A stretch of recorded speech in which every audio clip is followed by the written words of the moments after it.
இஸ்லாம் சமயம் தற்கொலையை ஒரு பாவச் செயலாக கூறுகிறது. கிறிஸ்தவ சமயம் தற்கொலையை பெரும் பாவச் செயலாக கருதுகிறது. இந்து சமயம் தற்கொலைக்கு கொடுக்கப்பட்டிருக்கிற சமஸ்கிருத வார்த்தை ஆத்மாஹதிய என்பதாகும். இதன் பொருள் ஆத்மாவை கொலை செய்வது. தற்கொலை ஆத்மா விடுதலை அடைவதை தடுக்கிறது என்று கூறுகிறது. மனிதர்களாகிய நாம் கடவுளின் படைப்புகள். படைப்புகள் ஒவ்வொன்றிற்கும் ஒரு நோக்கம் உண்டு. நம்முடைய வாழ்விற்கும் ஒரு நோக்கம் உண்டு.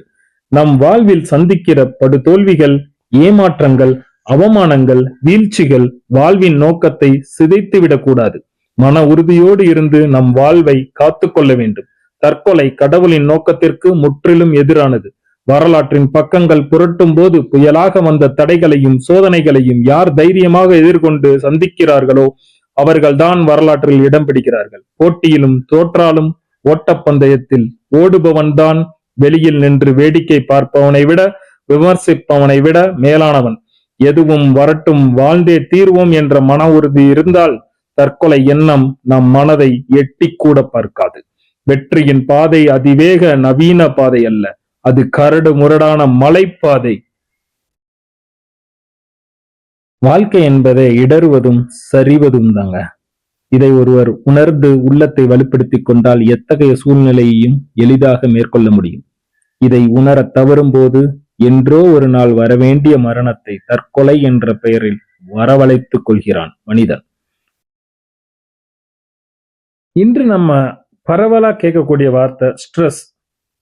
அதுக்கு பொதுவான சில காரணங்கள் இருக்கு. அதுல முக்கியமானது பயம், வறுமை, வியாதி, கடன், வெறுமை, கசப்பான கணவன் மனைவி உறவு, தோல்வி, அவமானம், போதைப் பொருள், சமூக ஊடகங்களில் மூழ்குதல், வேலையில்லாமை, குற்ற உணர்வு, தாழ்வு மனப்பான்மை, எதிர்மறை சிந்தனை, பெரும் இழப்புகள், வரட்டு கௌரவம். இப்ப நாம இந்த தற்கொலை எண்ணமுடையவங்கள்ட்ட இருந்து வெளியில வர்ற ஒரு எச்சரிப்பின் அடையாளங்களை பார்க்கலாமா?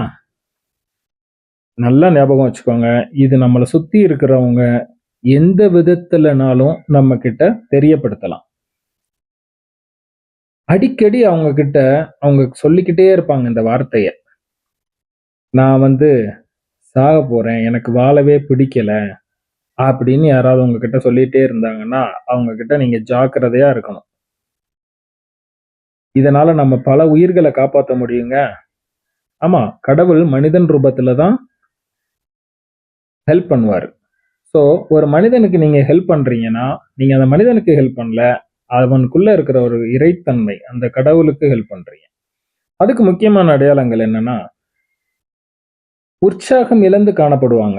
நம்பர் 1, குடும்ப அங்கத்தினர்கள் நண்பர்களிடமிருந்து விலக்கி கொள்வார்கள். அவங்களே அவங்கள தனிமைப்படுத்திக்குவாங்க. நான் சாக போறேன், எனக்கு இந்த உலக வாழ்க்கை பிரயோஜனம் இல்லை அப்படின்னு அடிக்கடி உங்ககிட்ட சொல்லிக்கிட்டே இருப்பாங்க. நிறைய வழக்கத்துக்கு மாறா போதைப் பொருட்கள் எடுத்துக்குவாங்க. முரட்டுத்தனமான நடத்தையை வெளிப்படுத்துவார்கள். ரொம்ப எரிச்சல் அடைவாங்க. சாக போறோம் அப்படின்ற ஒரு எண்ணம் வந்த உடனே அவங்க பாடி ஒரு சூப்பர் நேச்சுரல் பாடி ஆயிடும். அதாவது அமானுஷ்ய சரீரம் அப்படின்னு சொல்றாங்க. கத்தியை கொண்டு எத்தனை முறை வெட்டினாலும், தீ வைத்தாலும், தூக்கிலிட்டாலும், குதித்தாலும் வேதனை ஒரு பொருட்டாக இருக்காது அப்படின்னு அவங்க சரீரம் ஏற்றுக்கொள்ளும் அப்படின்னு நினைக்கிறாங்க. ஆனால் அவங்க உடம்புக்கு ஒரு வேதனையான சம்பவம் வந்த உடனே அவங்க குரல் ஓங்கி ஒலிக்கும். இப்போதுதான் அவர்கள் அந்த உண்மை நிலையை உணர்ந்து தவறு செய்து விட்டோம் என்று உணர்வார்கள். எப்படியாவது காப்பாற்றுங்கள் என்று அழுவார்கள். அதெல்லாம் விட சூப்பரான விஷயம், அந்த எண்ணத்தை மேற்கொள்றதுக்கு என்ன செய்யணும் அப்படின்றதான் இப்ப பார்க்க போறோம். நம்பர் 1, இறை நம்பிக்கை. கடவுள் ஒருவர் இருக்கிறார், அவர் அன்புள்ளவர், எச்சூழ்நிலையிலும் நொடிப்பொழுதில் தலைகீழாக மாற்றி போடுவார், இக்கட்டான தருணத்தில் என்றும் உங்களுடனே இருக்கிறார், நம்முடனே இருக்கிறார் அப்படின்னு நாம நம்ப வேண்டும். அது ஒண்ணுதாங்க வேணும். மனம் திறந்து பேசணுங்க. நம்ம கூட பழகிறவங்க, நம்ம ஃப்ரெண்ட்ஸ், நமக்கு பிடிச்சவங்க கிட்ட மனம் திறந்து பேசினாலே, மனதில் எதையும் பூட்டி வைக்காமல் நெருக்கமானவர்களிடம் மனம் திறந்து பேசுங்கள், மனம் இலகுவாகிவிடும். அறையை விட்டு வெளியேறுங்கள். மனம் சாக வேண்டும் என்று சொன்னால் அறைக்குள்ளே அடைபட்டு கிடைக்காமல் அறையை விட்டு வெளியேறுங்கள். பிடித்தமான வேலையில் ஈடுபடுங்கள், இசையை கேளுங்கள், வாய்விட்டு பாடுங்கள். மனம் அழுத்தம் அதிகமாகி வருந்தும் நேரத்தில் பாடல்கள் உங்களுக்கு உற்ற தோழனாக இருப்பான். ரொம்ப முக்கியமானது, தியானம் பண்ணுங்க. மனதை ஒருமுகப்படுத்தி நம் வருத்தங்களை, பாரங்களை இறைவனோடு பகிர்ந்து கொள்ளுங்கள். ஒரு இடத்தில் அமைதியாய் உட்கார்ந்தோ, முழங்கால்களை முடக்கியோ மன்றாட்டை ஏறெடுக்கலாம். நிச்சயம் வாழ வழி தோன்றும். மனதை சுடுகின்ற இன்னொரு விஷயம், 14 வயதுக்கு கீழுள்ள குழந்தைகளின் தற்கொலை ஆண்டிற்கு அதிகரித்துக் கொண்டே போகிறது. குழந்தை பருவம் தற்கொலை என்னவென்று கூட முழுமையாக புரிந்து கொள்ளாத வயது, தட்டான் பூச்சி பிடித்து விளையாடுகின்ற பருவம், தூக்கு கயிற்றையும் நெருப்பையும் விஷத்தையும் தேடிச் செல்வது சர்வ சாதாரணமாகிவிட்டது. முன்பு குடும்பத்தில் 5 அல்லது 6 பிள்ளைகள் இருப்பார்கள். அப்பா வாங்கி வரும் பொருள் பல பாகங்களாக பங்கிடப்பட்டன. அப்போதும் ஏமாற்றங்கள் இருந்தன. எல்லாவற்றையும் சகித்து வாழும் பக்குவம் அன்றைய பிள்ளைகளுக்கு இருந்தது.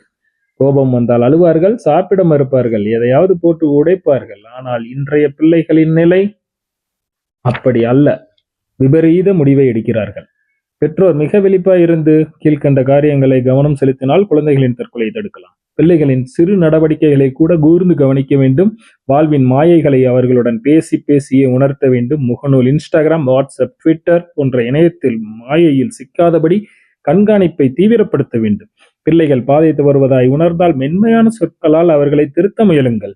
எதிர்மறையான காரியங்கள் சந்திக்க நேர்ந்தால் பிள்ளைகளை வெளிப்படையாக பேசவும் மன வலிமையுடன் எதிர்கொள்ளவும் ஊக்கப்படுத்த வேண்டும்.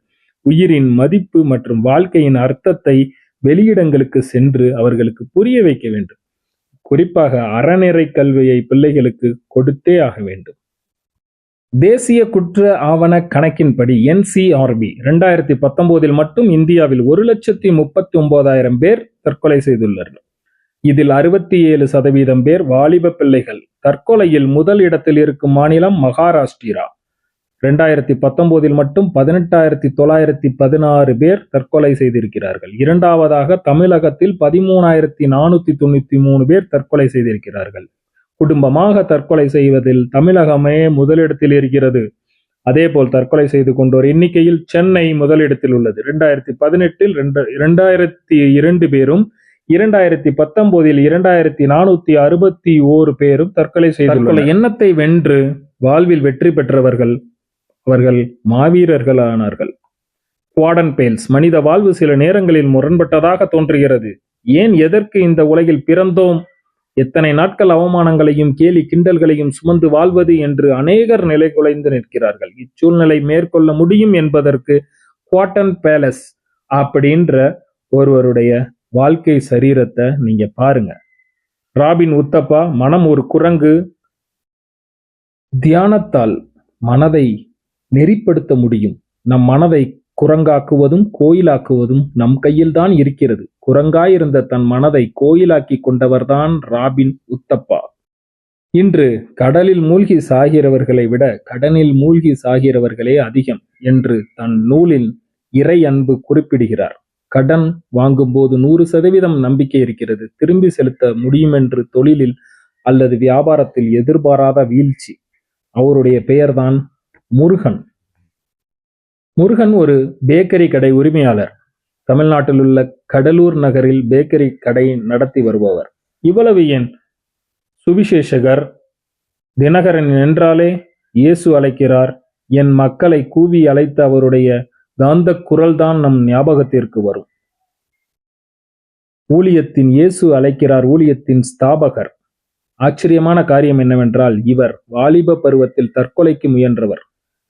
DGS தினகரன் அவர்கள் திருநெல்வேலி மாவட்டத்தில் சுரண்டை என்ற இடத்தில் 1935 ஆண்டு பிறந்தார். தன்னுடைய 20வது வயதில் வாழ்க்கையில் ஏற்பட்ட விரக்தி, தோல்வி, வேலையின்மை அவரை மன அழுத்தத்திற்குள்ளாக்கியது. சாவதை தவிர வேறு வழியில்லை என்று முடிவுக்கு வந்தவர் 1955 ஆண்டு பிப்ரவரி மாதம் 11ஆம் நாள் ரயில் தண்டவாளத்தை நோக்கி நடந்தார். எக்ஸ்பிரஸ் ரயிலில் விழுந்து சாவுவதற்கு வழி. உலகத்தில் பிறந்த ஒவ்வொருவருக்கும் சந்திக்கும் பிரச்சனைகளுக்கும் உலகத்திலே தீர்வை கடவுள் வைத்திருக்கிறார். தற்கொலை ஒரு தீர்வு அல்ல என்பதற்கு இயற்கையே சாட்சி. உங்களுக்கும் இதை மாதிரி ஒரு பயனுள்ள வீடியோக்கள் அடிக்கடி பார்க்கணும்னு ஆசைப்படுறீங்களா? சப்ஸ்கிரைப் பண்ணுங்க. தேங்க்ஸ் ஃபார் வாட்சிங்.